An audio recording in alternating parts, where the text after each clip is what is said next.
Bismillah, assalamualaikum warahmatullahi wabarakatuh.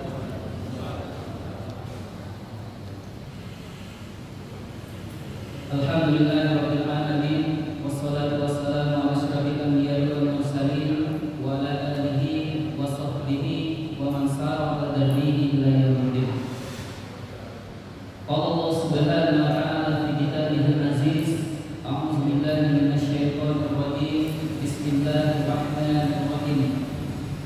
Ya ayyuhalladzina amanu taqullaha haqqa tuqatih wa la tamutunna illa wa antum muslimun. Wa qala ya ayyuhan nas ittaqu rabbakum alladzi khalaqakum min nafsin wahidah wa khalaqa minha zawjaha wa bassa minhuma rijalan katsiran wa nisaa'a wattaqullaha alladzi tasaaluna bihi wal arham innallaha kana 'alaykum raqiba.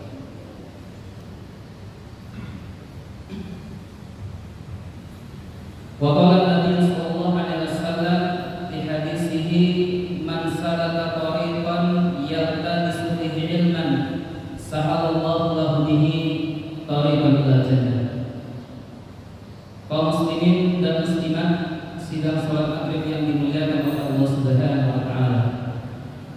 Bersyukur kita atas ajaran Allah Subhanahu wa taala yang masih melimpahkan nikmat-Nya kepada kita, mulai dari kita di dalam kandungan ibu kita hingga detik ini. Nikmat Allah Subhanahu wa taala tidak pernah terputus dari kita walau sedetik pun. Salawat serta salam semoga selalu tercurah dan terlimpahkan kepada uswatun hasanah kita, yakni kepada Sayyidina wa Maulana Muhammad sallallahu alaihi wasallam. Kaum muslimin dan muslimat yang dirahmati oleh Allah Subhanahu wa taala. Tema kita pada malam hari ini yakni 3 macam atau 3 model atau 3 bentuk manusia di dalam beribadah kepada Allah Subhanahu wa taala. Sebelum kita masuk ke dalam tema tersebut, saya ingin bacakan firman Allah Subhanahu wa taala yakni surat Ad-Dariyat ayat yang ke-56. Yang mana ayat ini mungkin sering kita dengar. A'udzu billahi minasy syaithanir rajim. Wa ma khalaqtul jinna wal insa illa liya'budun. Allah Subhanahu wa taala berfirman di dalam ayat ini, wa ma khalaqtul jinna, tidaklah aku menciptakan jin, yakni bangsa jin, wal insa, dan bangsa manusia. Kaum muslimin dan muslimat yang dirahmati oleh Allah Subhanahu wa taala. Kenapa ayat ini mendahulukan jin daripada manusia? Karena memang sebelum manusia itu diciptakan, maka jin lebih dahulu diciptakan daripada manusia.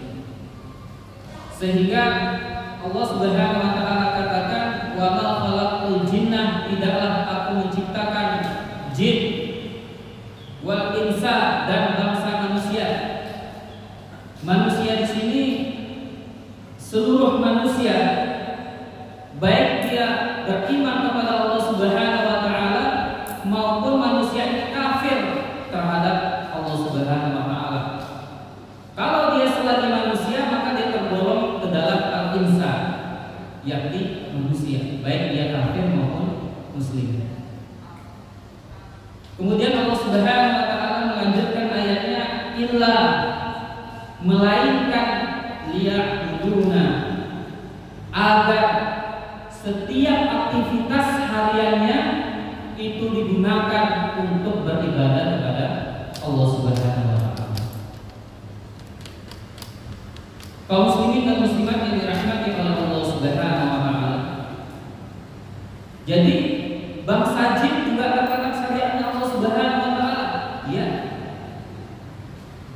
Makanya Allah Subhanahu wa taala berfirman di dalam surat Al-A'raf ayat yang ke-179, "Walaqad darabna li jahannama katsiran minal jinni wal insi." Sungguh kelak akan kami jadikan di dalam neraka jahanam itu minal jinni, dari bangsa jin, wal insi, dan bangsa manusia yang tidak taat kepada perintah Allah Subhanahu wa taala. Jadi jin juga ada yang kafir, jin juga ada yang muslim sebagaimana manusia. Kaum muslimin dan muslimat yang dirahmati oleh Allah Subhanahu wa taala, jadi jelas tujuan hidup seorang mukmin di dunia itu adalah hanya untuk beribadah kepada Allah Subhanahu wa taala. Jadi kalau misalnya ada orang, terlebih lagi seorang muslim, kalau sempat bertanya, "Pak Ustadz, tujuan hidup saya ini apa?" Jadi selama ini dia kemana? Padahal Allah Subhanahu wa taala telah mengatakan di dalam Al-Quran bahwa tujuan hidup manusia itu tidak lain dan tidak bukan hanya untuk beribadah kepada Allah Subhanahu wa taala. Seharusnya umat Islam sudah tidak perlu menanyakan itu. Kaum muslimin dan muslimat yang dirahmati oleh Allah Subhanahu wa taala. Terus kalau tujuan hidup kita ini hanya untuk beribadah kepada Allah Subhanahu wa taala, apakah selama 24 jam itu kita harus di dalam masjid? Apakah tidak ada waktu kita pergi keluar? Apakah kita harus membaca Al-Quran terus? Apakah kita harus berzikir terus? Apakah kita harus sholat terus? Ini yang perlu kita pahami. Kaum muslimin dan muslimat yang dirahmati oleh Allah Subhanahu wa taala, ternyata ibadah yang dimaksud oleh Allah Subhanahu wa taala itu cakupannya luas. Para ulama banyak mendefinisikan ibadah ini, tetapi kita ambil dari kaulnya Ibnu Taimiyah yang bisa mewakili dari ulama-ulama yang lain. Beliau mengatakan wal ibadatu hiya ismun jami'un li kulli ma yuhibbuhullah wa yardahu minal aqwali wal a'mali al-batinati wad dhahirati. Imam Ibnu Taimiyah mengatakan bahwa ibadah itu adalah setiap nama yang meliputi setiap bagi sesuatu perkara ma yuhibbuhullah, yang dicintai oleh Allah Subhanahu wa taala, wa yardahu, dan diridhoi oleh Allah Subhanahu wa taala, minal aqwali, baik dari ucapan, wal a'mali, dan dari perbuatan. Kaum muslimin dan muslimat yang dirahmati oleh Allah Subhanahu wa taala, jadi ibadah ini tidak hanya di masjid, ibadah ini tidak hanya sholat, ibadah ini tidak hanya membaca Al-Quran, zikir, tetapi ucapan kita berkata jujur ini juga termasuk ibadah.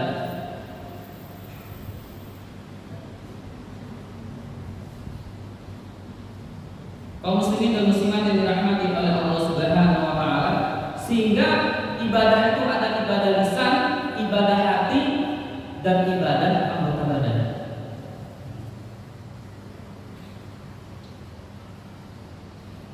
Makanya Rasulullah SAW pernah bersabda, "Innamal a'malu binniyat wa innamal likulli imri'in ma nawa." Sesungguhnya setiap amal itu tergantung niatnya, dan setiap orang ini hanya akan mendapatkan apa yang diniatkannya. Makanya bagaimana kita menjadikan rutinitas kita, harian kita ini bermakna ibadah kepada Allah Subhanahu wa taala? Pertama, kita dengan niat. Misalnya si A makan, minum, itu hanya untuk sekedar mengenyangkan perutnya, menghilangkan rasa lapar dan hausnya. Sementara si B dengan pekerjaan yang sama, makan dan minum, tetapi selain untuk mengenyangkan perutnya, menghilangkan lapar dan dahaganya, dia juga niatkan makan dan minumnya ini untuk beribadah, untuk kuat sholat malam, untuk taat kepada Allah Subhanahu wa Ta'ala. Maka si A dan si B tadi nilainya di mata Allah Subhanahu wa Ta'ala berbeda, walaupun pekerjaannya ini sama-sama makan dan minum. Kaum muslimin dan muslimat yang dirahmati oleh Allah Subhanahu wa Ta'ala, sehingga di dalam sebuah hadis yang diriwayatkan oleh Abu Hurairah, Rasulullah SAW bersabda, "Kullu amrin bibalin la yuttada'u fihi bi bismillahirrahmanirrahim fahuwa abtar." Kullu amrin, setiap perkara, bibalin, yang mempunyai kebaikan, yang memiliki kebaikan, la yuttada'u fihi, tidak diawali perkara tersebut di dalamnya dengan lafaz bismillahirrahmanirrahim, fahuwa abtar, maka perbuatan baik tersebut itu terputus. Di dalam riwayat yang lain dikatakan kurang barokahnya. Jadi perkara yang baik pun kalau kita awali dengan sesuatu yang baik, yakni dengan lafaz bismillahirrahmanirrahim, maka ini termasuk bermakna ibadah. Barokahnya dan pahalanya ditambah oleh Allah Subhanahu wa Ta'ala. Kaum muslimin dan muslimat yang dirahmati oleh Allah Subhanahu wa Ta'ala, itu tadi ayat yang menjelaskan pengantar kita mengawali dengan tema kita. Jadi tujuan hidup manusia di muka bumi ini hanyalah untuk ibadah. Jadi ibadah itu cakupannya luas, tidak hanya sholat, tidak hanya baca Al-Quran, tidak hanya zikir, termasuk kita berkata jujur, termasuk kita tidak berbohong, termasuk kita mencegah perbuatan-perbuatan yang dilarang oleh Allah Subhanahu wa Ta'ala. Maka ini juga kita niatkan dan kita awali setiap pekerjaan kita dengan lafaz basmalah, maka dia bernilai ibadah. Sehingga setiap pribadi seorang muslim dari bangun tidur sampai dia tidur lagi, itu aktivitas hariannya ibadah. Makanya syariat Islam mengatur seluruh kehidupan kaum muslimin. Ketika dia pengen masuk masjid, ada doanya, di situ ada ibadah. Bahkan ketika memakai sendal, mendahulukan kaki yang kiri atau kanan, ini diatur dalam Islam. Sampai-sampai kita masuk ke dalam WC, tidak ada syariat agama lain yang mengajarkan, bahkan sampai urusan buang air ini, baik buang air besar maupun buang air kecil, ada tata caranya. Dan ini kalau kita niatkan sesuai tuntunan Rasulullah SAW, maka dia bermakna ibadah.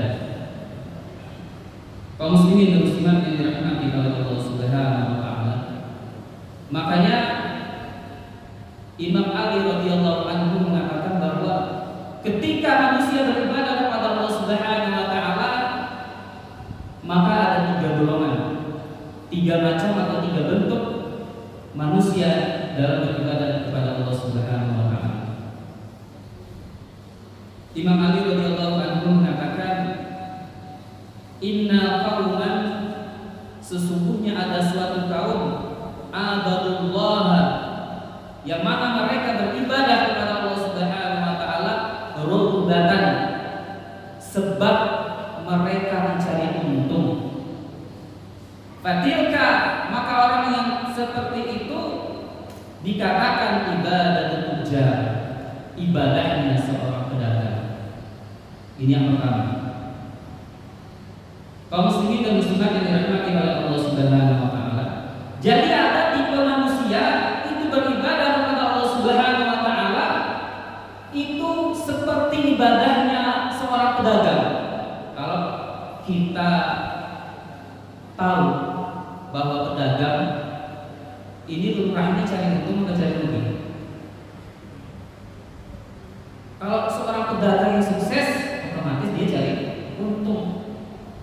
Gak ada pedagang itu yang cari rugi. Kalau rugi berarti bukan pedagang namanya. Nah, orang yang beribadah kepada Allah Subhanahu wa taala seperti ibadahnya seorang pedagang ini bagaimana? Dia tidak mau melakukan suatu amalan, tidak mau melakukan misalnya sholat, baca Quran, berzikir, sedekah kalau tidak ada imbalannya. Jadi dia melaksanakan amalan tersebut itu mengharapkan imbalan dari Allah Subhanahu wa taala. Apa imbalannya? Mengharapkan surga dari Allah Subhanahu wa taala, mengharapkan Allah Subhanahu wa taala sayang kepadanya, mengharapkan Allah Subhanahu wa taala berikan dia rezeki yang lebih. Maka orang seperti ini dikatakan ibadatul tujar, yakni ibadahnya seorang pedagang. Kaum muslimin dan muslimat yang dirahmati oleh Allah Subhanahu wa taala, maka ibadah seperti ini diterima oleh Allah Subhanahu wa taala. Ini tingkatan yang pertama. Jadi boleh kita beribadah mengharapkan surga, mengharapkan pahala, mengharapkan Allah Subhanahu wa taala sayang kepada kita. Tapi ini levelnya level pertama. Yang kedua, Imam Ali juga mengatakan, inna qauman, sesungguhnya ada suatu kaum abadullah yang mana mereka beribadah kepada Allah Subhanahu wa taala rahbatan, sebab karena takut. Fatilka, maka orang yang demikian dikatakan dengan ibadatul abid, yakni ibadahnya seorang hamba, ibadahnya seorang budak, ibadahnya seorang hamba sahaya. Kaum muslimin dan muslimat yang dirahmati oleh Allah Subhanahu wa taala, kalau kita tahu bahwa budak itu melakukan pekerjaannya itu atas dasar takut kepada majikannya. Nah, orang yang beribadah kepada Allah Subhanahu wa taala karena sebab takut apa? Takut akan azab Allah Subhanahu wa taala, takut akan ancaman Allah Subhanahu wa taala, takut akan neraka Allah Subhanahu wa taala. Sekiranya dia tidak mengerjakan ibadah tersebut, maka dia laksanakan ibadah ini tadi. Jadi bukan dia mengharapkan pahala, tetapi dia karena sebab takut. Makanya dikatakan orang yang beribadah karena takut akan azab Allah Subhanahu wa taala dengan ibadatul abid, yakni ibadahnya seorang hamba, seorang budak, seorang hamba sahaya. Kaum muslimin dan muslimat yang dirahmati oleh Allah Subhanahu wa taala, kenapa dia takut? Karena dia tahu bahwa Allah Subhanahu wa taala ketika seorang pribadi muslim meninggalkan perintah dari Allah Subhanahu wa taala dan mengerjakan larangan dari Allah Subhanahu wa taala, maka Allah Subhanahu wa taala azabnya ini sangat pedih. Kenapa dia takut? Karena takut akan neraka Allah Subhanahu wa taala yang digambarkan oleh Allah Subhanahu wa taala di dalam Al-Qur'an. Saking panasnya api neraka itu sudah tidak berwarna merah lagi, yakni berwarna hitam. Jadi kalau kita di dunia kita belum tahu ya, belum pernah kita lihat api yang warnanya hitam. Yang paling kuat itu biru. Ini saking panasnya api neraka ini berwarna hitam. Dan di dalam sebuah hadis Rasulullah SAW pernah menggambarkan kedalaman neraka, yaitu seperti sebuah batu yang berat, yang besar, yang dijatuhkan dari tepi jurang, kemudian batu itu terawang-awang di udara selama 70 tahun.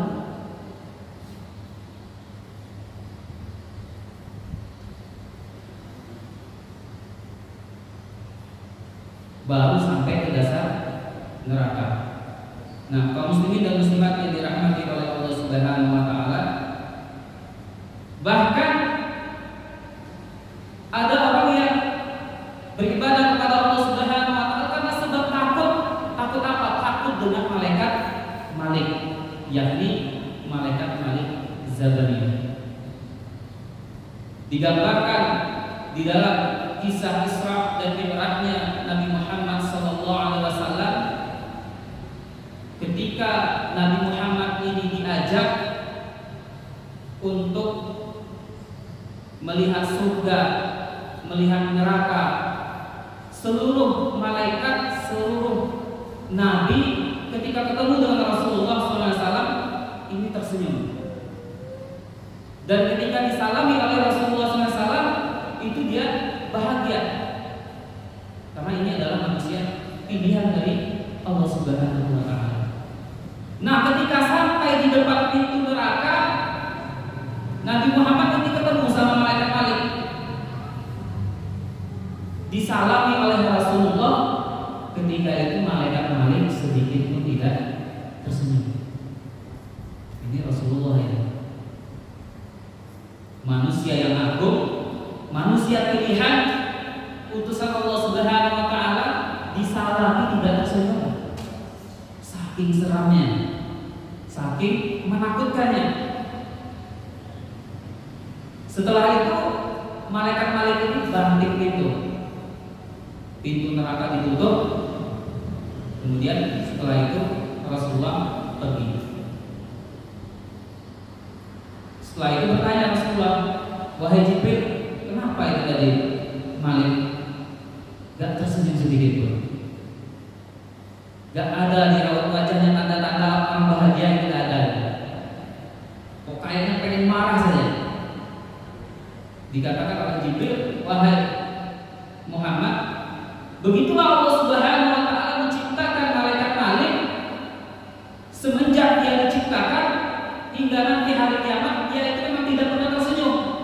Sangar saja wajahnya, tatapannya tajam. Artinya apa? Jangan kita dekat-dekat kepada pintu neraka, apalagi masuk ke dalam nerakanya Allah Subhanahu wa Ta'ala. Malaikat Malik itu tidak mau ada manusia yang datang ke pintu nerakanya. Malaikat Malik itu tidak mau ada manusia yang masuk ke dalamnya. Sehingga dia pasang wajah sangar itu. Dia pasang wajah yang menakutkan itu, sehingga orang kalau di pintunya saja itu sudah takut. Bapak-bapak ini yang dirahmati oleh Allah Subhanahu wa Ta'ala, kita bisa bayangkan kalau misalnya ada penghuni rumah itu dia ramah, murah senyum, baik, itu kita kalau rumahnya takut apa enggak? Gak takut kita kan? Apa? Bapakku murah senyum, bapak itu baik, orang itu suka tertawa.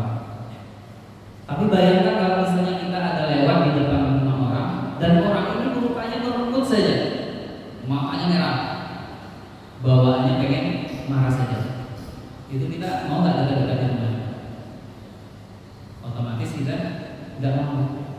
Nah, malaikat Malik seperti itulah diciptakan oleh Allah Subhanahu wa Ta'ala. Agar apa? Agar manusia takut untuk masuk ke dalamnya. Maka digambarkan oleh Allah Subhanahu wa Ta'ala bahwa neraka itu menyeramkan, bahwa penjaganya itu juga menyeramkan. Karena malaikat itu adalah utusan Allah Subhanahu wa Ta'ala, makhluk ciptaan Allah Subhanahu wa Ta'ala yang tidak pernah bermaksiat kepada Allah Subhanahu wa Ta'ala. Siksa, maka dia akan siksa.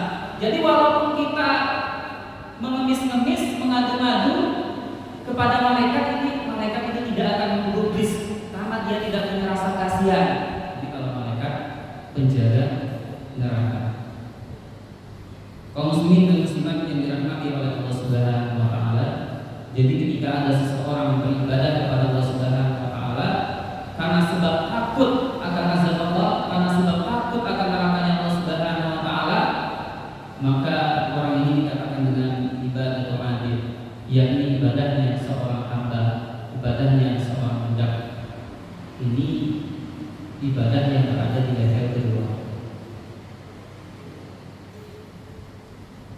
Lalu yang ketiga yaitu adalah wa inna qauman, sesungguhnya ada suatu kaum abadullah yang mana mereka beribadah kepada Allah Subhanahu wa Ta'ala syukran, karena sebab bersyukur kepada Allah Subhanahu wa Ta'ala. Fatilka, maka orang yang beribadah karena sebab syukur kepada Allah Subhanahu wa Ta'ala dikatakan dengan ibadah al-abrar, yakni ibadahnya orang yang merdeka. Kaum muslimin dan muslimat yang dirahmati oleh Allah Subhanahu wa taala. Jadi tingkatan inilah ibadatul ahrar, ibadahnya orang yang merdeka, ini adalah tingkatan yang paling tinggi. Seseorang yang beribadah kepada Allah Subhanahu wa taala bukan mengharapkan pahala dari Allah Subhanahu wa taala. Seseorang yang beribadah kepada Allah Subhanahu wa taala bukan mengharapkan surga, bukan karena sebab takut, tetapi dia beribadah kepada Allah Subhanahu wa taala karena sebab syukur. Diciptakan oleh Allah Subhanahu wa taala sebagaimana ayat yang pertama tadi yang kita bacakan, wa ma khalaqtul jinna wal insa illa liya'budun. Kaum muslimin dan muslimat yang dirahmati oleh Allah Subhanahu wa taala. Siapa yang harus kita contoh? Siapa yang harus jadi panutan kita di dalam ibadatul ahram ini? Beribadah seperti ibadahnya orang yang merdeka. Tidak lain dan tidak bukan qudwah kita, uswatun hasanah kita, yakni adalah baginda Rasulullah sallallahu alaihi wasallam. Yang mana Rasulullah sallallahu alaihi wasallam itu beribadah kepada Allah Subhanahu wa taala bukan karena beliau menjadi nabi, bukan karena beliau diangkat sebagai rasul, tapi Rasulullah beribadah itu karena sebab syukur kepada Allah Subhanahu wa taala. Diriwayatkan di dalam sebuah hadis, karena Rasulullah sallallahu alaihi wasallam, bahwa suatu ketika Rasulullah sallallahu alaihi wasallam yusolli, sedang mengerjakan salat, hatta tazla'a, hingga bengkak, hingga retak-retak. Apanya? Qadamahu, yakni kedua kakinya. Kaum muslimin dan muslimat yang dirahmati oleh Allah Subhanahu wa taala, kita bisa bayangkan sampai kaki itu bengkak, sampai kaki itu pecah. Saking lamanya Rasulullah SAW itu berdiri melaksanakan sholat malam. Kalau kita udah bengkak, udah pecah-pecah, ini udah kesakitan. Akan tetapi Rasulullah yang tidak terasa. Sehingga ketika itu Ibunda Aisyah mengatakan, ya Rasulullah, kenapa engkau memberatkan dirimu seperti ini? Ya Rasulullah, bukankah engkau itu utusan Allah? Bukankah engkau itu kekasih Allah Subhanahu wa taala? Bukankah engkau ini orang yang dijamin masuk surga? Bukankah dosa-dosamu yang telah lalu telah diampuni oleh Allah Subhanahu wa taala? Bukankah dosa-dosamu yang akan datang telah diampuni oleh Allah Subhanahu wa taala? Tetapi mengapa kamu sampai memberatkan dirimu ini? Sholat malam sampai kakinya bengkak saking lamanya Rasulullah SAW itu mengerjakan sholat.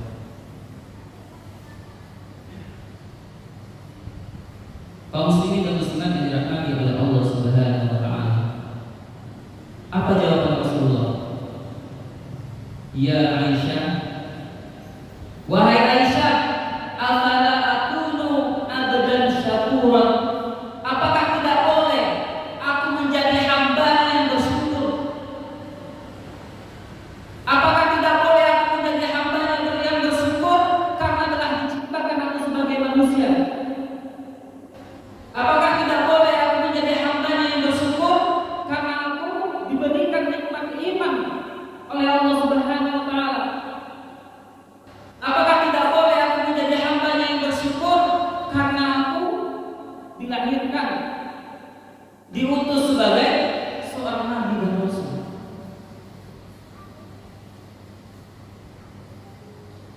Ini tingkatan ibadah yang tertinggi, level yang tertinggi. Sampai-sampai Rasulullah tidak mementingkan hal yang lainnya, tetapi dia beribadah sebab syukur kepada Allah Subhanahu wa taala. Kaum muslimin dan muslimat yang dirahmati oleh Allah Subhanahu wa taala,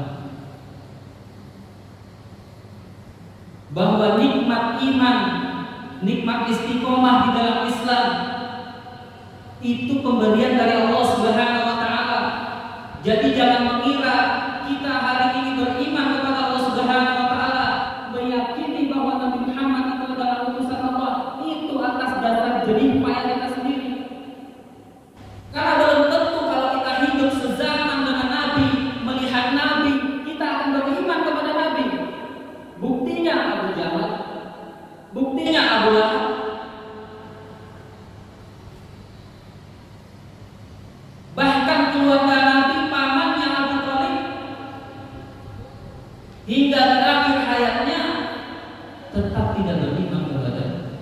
Rasulullah SAW. Jadi nikmat iman, nikmat Islam itu adalah pemberian dari Allah Subhanahu wa taala. Karena sebab nikmat inilah kita harus bersyukur kepada Allah Subhanahu wa taala, melaksanakan amalan ibadah kita. Sehingga kita hanya mengikhlaskan karena Allah Subhanahu wa taala, tidak ada embel-embel yang lain. Nah, nikmat iman yang diberikan oleh Allah Subhanahu wa taala kepada kita, walaupun kita tidak hidup sezaman dengan baginda Rasulullah, walaupun kita tidak melihat wajahnya, tidak mendengar suaranya, tetapi alhamdulillah kita ini bisa yakin bahwa Allah itu adalah pencipta kita dan Rasulullah itu adalah nabi kita. Padahal jaraknya Indonesia sama Mekah ini jauh. Ini adalah nikmat yang diberikan oleh Allah Subhanahu wa taala yang patut kita syukuri. Karena kalau nikmat itu nanti tidak kita syukuri, maka nikmat itu akan diangkat oleh Allah Subhanahu wa taala. Bisa jadi hari ini kita beriman kepada Allah Subhanahu wa taala, tetapi kita tidak pandai mensyukurinya, tidak kita laksanakan amalan ibadah, tidak kita kerjakan perintah Allah Subhanahu wa taala, malah kita mengerjakan larangan Allah, maka nikmat itu suatu waktu akan dicabut oleh Allah Subhanahu wa taala. Banyak orang yang murtad, bahkan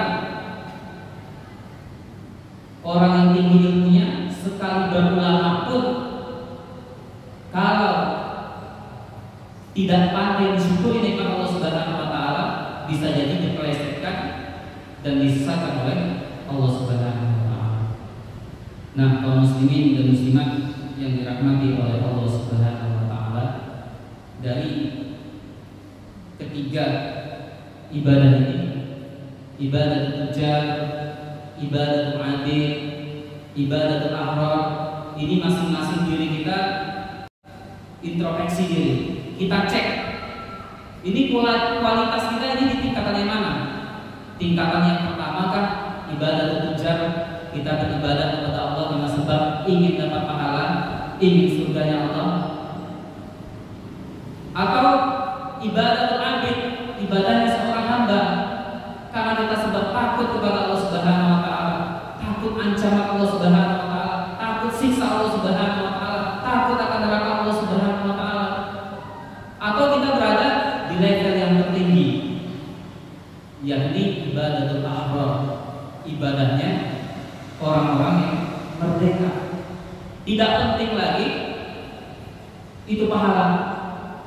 Dia melaksanakan ibadah bukan karena sebab takut dan bukan sebab mencari pahala, tetapi karena sebab syukur Allah Subhanahu wa taala telah menciptakan dia dan dilahirkan ke muka bumi. Ini masing-masing kita bisa mengeceknya sendiri. Kaum muslimin dan muslimat yang dirahmati oleh Allah Subhanahu wa taala, digambarkan di dalam sebuah hadis bahwa sahabat Ibnu Mas'ud itu pernah ikut sholat di belakang Rasulullah SAW. Kemudian Ibnu Mas'ud ini sholat di belakang Rasulullah, saking lamanya Rasulullah itu berdiri hingga dia mempunyai niatan yang jelek. Kemudian dikatakan oleh Ibnu Mas'ud, apa niat jelek orang tersebut? Kemudian dia mengatakan, terlintas di pikiranku, aku pengen duduk. Terlintas di benakku, aku pengen meninggalkan Rasulullah. Karena apa? Karena saking lamanya Rasulullah Sallallahu Alaihi Wasallam itu berdiri sholat malam. Ini sahabat Ibnu Mas'ud. Lalu sahabat yang lain, Huzaifah radhiyallahu anhu, itu juga pernah sholat di belakangnya Rasulullah Sallallahu Alaihi Wasallam. Yang mana kita tahu para sahabat ini kualitas keimanannya ini adalah orang-orang yang terpilih, orang-orang yang kuat di dalam beribadah. Beda sama kita. Kalau kita misalnya sholat tarawih di sini 23, misalnya di sana misalnya ada 11, kita pilih yang mana biasanya? Yang 11. Cepat gitu kan. Terus di sini 11 rakaat, sama di sana juga 11 rakaat. Di sini 11 rakaat tetapi imamnya lama bacanya. Sementara di masjid sana 11 rakaat juga tapi imamnya cepat. Satu nafas. Selesai. Itu biasanya ramai yang mana ini? Yang masjidnya imamnya lama atau yang cepat? Lumrahnya pasti orang ini cepat. Kenapa? Karena tadi kalau pisang di rumah masih menanti, belum habis tadi cepat. Bubur kacangnya juga masih hangat gitu. Terpikir dengan ini.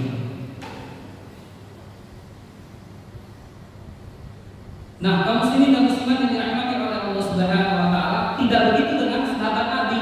Nah, ketika Huzaifah itu sholat di belakang Nabi, ketika itu rakaat pertama Nabi membaca surat Al-Baqarah.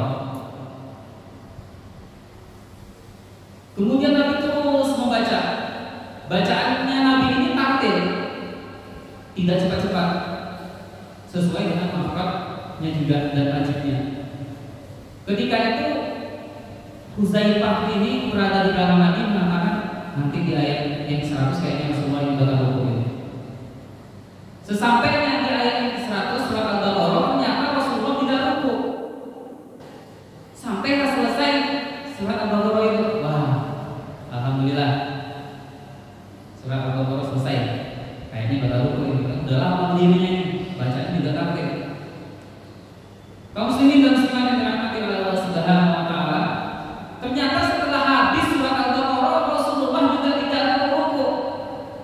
Lanjut ayat yang selanjutnya. Surat apa? Ali Imran. Wah, lama ternyata. Kayaknya nanti habis surat Ali Imran ini Rasulullah bakal rukuk juga ya.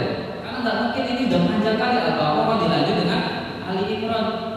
Udah mengeluh ini para sahabat. Sampai surat Ali Imran habis Rasulullah juga tidak rukuk. Ini baru satu rakaat ini. Dilanjut ayat yang selanjutnya, surat selanjutnya, yaitu surat An-Nisa. Sampai surat itu juga selesai. Setelah itu Rasulullah baru rukuk. Bayangkan kaum muslimin dan muslimat yang dirahmati oleh Allah Subhanahu wa taala, lamanya berdiri Rasulullah, wajar kaki beliau itu bengkak-bengkak, kaki beliau itu pecah-pecah karena memang berdirinya itu lama. 3 surat dibaca habis di rakaat pertama. Setelah itu Rasulullah rukuk dan ternyata rukuknya Rasulullah SAW ini sama lamanya dengan berdirinya Rasulullah yang tadi. Mulai dia baca Al-Fatihah. Kemudian setelah itu Rasulullah bangkit dan sujudnya ini juga sama lamanya dengan Rasulullah ketika itu berdiri, dan ini baru 1 rakaat. Kuat gak kita ikut kalau misalnya sholat di belakang Nabi? Karena Nabi tidak merasa sholat ini adalah sebuah beban. Nabi tidak merasa bahwa sholat ini adalah memberatkan baginya. Bahkan sholat ini adalah pelipur laranya. Bahkan sholat ini adalah membahagiakan Nabi. Bahkan sholat itu adalah istirahatnya Nabi. Ketika Nabi lelah, capek, kalau kita kan istirahat, tidur, makan, karena badan capek ini, pikiran juga banyak. Ternyata Rasulullah istirahatnya itu dengan mengerjakan sholat. Badan udah capek, pikiran banyak, tidak istirahat. Apa istirahatnya? Bahkan sholat. Nah, di dalam sholat itu Rasulullah merasakan badannya segar, merasakan pikirannya tenang, sehingga kaki beliau bengkak-bengkak, kaki beliau pecah-pecah sudah tidak dirasakan lagi. Kaum muslimin dan muslimat yang dirahmati oleh Allah Subhanahu wa taala, mudah-mudahan kita bisa meniru ibadahnya Rasulullah SAW. Kalau tidak, ya minimalnya ibadah itu lah. Kita beribadah dengan mengharap surga Allah. Kita beribadah karena mengharap pahala Allah Subhanahu wa taala. Dan ibadah seperti ini diterima oleh Allah Subhanahu wa taala. Dan kalau bisa naik sedikit lagi ibadah terlebih, kita beribadah karena takut kepada Allah Subhanahu wa taala. Sehingga kita setelah itu baru naik ke level yang tertinggi, yakni ibadah terlebih. Kaum muslimin dan muslimat yang dirahmati oleh Allah Subhanahu wa taala, mengapa tiga ibadah ini. Karena memang tingkat kualitas keimanan seseorang itu berbeda-beda. Kalau semuanya dikumpulkan harus ibadatul ahrar, ibadahnya orang-orang yang merdeka, tidak mengharapkan pahala lagi, tidak karena sebab takut kepada Allah, mungkin nggak akan ada yang masuk surga. Karena level iman itu berbeda-beda. Makanya ya ibadatul tunjat juga diterima oleh Allah Subhanahu wa taala. Jadi boleh kita beribadah kepada Allah karena mengharapkan surganya. Boleh juga kita beribadah kepada Allah karena sebab takut kepada Allah Subhanahu wa taala.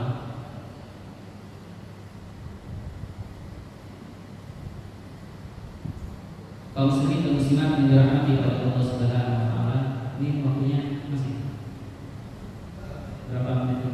2 menit. Terakhir kita tutup dengan perkataan Imam Ali radhiyallahu anhu. Imam Ali pernah mengatakan, al-yaum amalun bila hisab wa ghadan hisabun bila amal. Al-yaum, hari ini, bukan yang dikatakan al-yaum, hari ini bukan hari yang telah berlalu, yang kita kerjakan dengan dosa dan juga dengan perbuatan lain. Bukan hari yang telah berlalu. Al-yaum, hari ini bukan juga hari di masa depan yang belum pasti datangnya.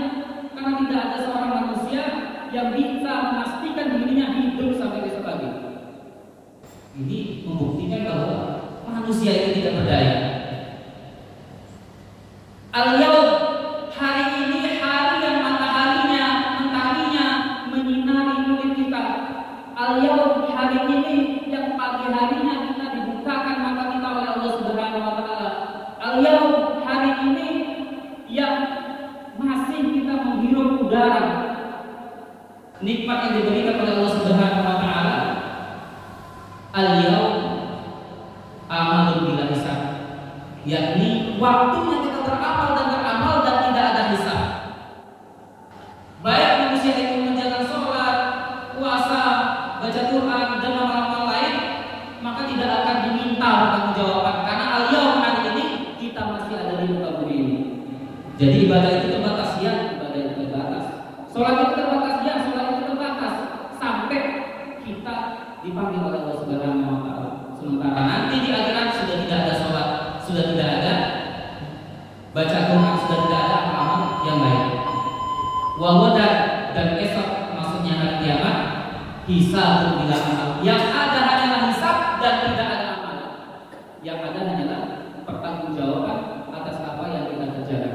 Maka hari ini kita diberikan oleh Allah Subhanahu wa taala masih bisa bernapas, masih tetap beriman kepada Allah Subhanahu wa taala, maka kita syukuri nikmat yang Allah Subhanahu wa taala berikan ini. Kaum muslimin dan muslimat yang dirahmati oleh Allah Subhanahu wa taala, aktafi bihadzal qadar. Wassalamualaikum